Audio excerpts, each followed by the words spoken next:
అందరికీ praise the lord. ఈరోజు దేవుని వాగ్దానం పరమగీతములో 2వ అధ్యాయము 14వ వచనము.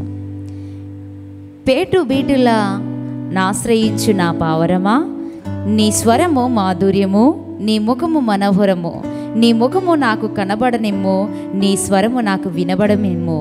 ప్రియ దేవుని బిడ్డ, ఈ లేఖన భాగాన్ని చూసినట్లయితే దేవుడు మనల్ని ప్రేమతో పిలుస్తున్నట్టుగా కనబడుతుంది. పావురం అనగానే ప్రేమకు చిహ్నము, అది శాంతికి గుర్తయి ఉంటుంది.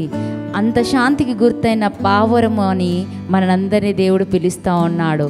ఒక చిన్న బిడ్డ భయముతో తను ఒక బండ చాటున దాక్కుని భయముతో వణుకుతూ ఉందట. అది చూసిన తల్లి తన దగ్గరికి వచ్చి, బిడ్డా, నా బిడ్డ, నా ఎద్దకురా, నీ స్వరము నాకు వినబడనేమో, నీ ముఖము నాకు చూపించుమని ఆ తల్లి ప్రేమగా పిలుస్తున్నప్పుడు తనకు తెలియని ధైర్యం వచ్చి తల్లి స్వరం విన్న ఆ బిడ్డ తల్లి దగ్గరికి వచ్చి తన ఒడిలో నెమ్మదిగా ఉన్నట్టుగా చూస్తూ ఉన్నాం. ప్రియ దేవుని బిడ్డ, ఆ తల్లి బిడ్డని ఏ విధంగా అయితే పిలుస్తుందో ప్రియ పరలోకపు తండ్రి ఈ దినమున నిన్ను నన్ను అదే రీతిగా ప్రేమతో పిలుస్తున్నాడు. ఇటు వాగ్దానం మనందరి పట్ల దేవుడు నిశ్చయంగా నెరవేర్చునుగాక. ప్రార్థన. మమ్మల్ని మిక్కిలిగా ప్రేమిస్తున్న నా ప్రియ పరలోకపు రాజానికి వందనాలయ్యా.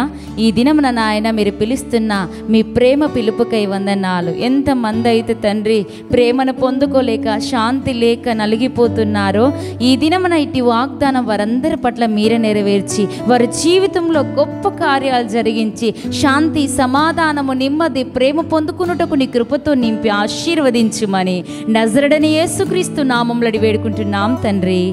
ఆమేన్. Praise the lord.